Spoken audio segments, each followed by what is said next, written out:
კარგო ხალხნო. აი ედი ბალისტიკური სათვალე მაჩუქეს. ეს არ არის ფასონობა, რა ეს უნდა გავიკეთო. იმიტომ რომ შეიძლება რამე ტყვია გასკდეს ან რაღაცა და სოლის დროს ბალისტიკური სათვალე გეკეთოთ. ფანტომას ხო არ აგვიوار ბატონოვანო? ნუ მე ყურადღებას რომ მომაქცევთ, ეს მეკეთოს რა.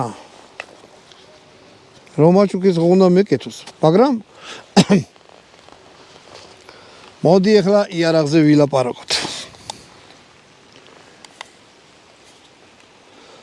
აი ესეთი იარაღი მაქვს და დარწმუნებული ვარ მაყურებლების 80% ვერ მიხდება რა არის. გულზე ხელს დავიდე და პირას რო ნახე უცებერს ვერ მივხვდი რა იარაღი იყო. ეს არის ძველი ბებერი SKS-ი. რუსულად ეგრეა სამაზარიანი კარაბინ სიმონოვის თვითდამტენი კარაბინი.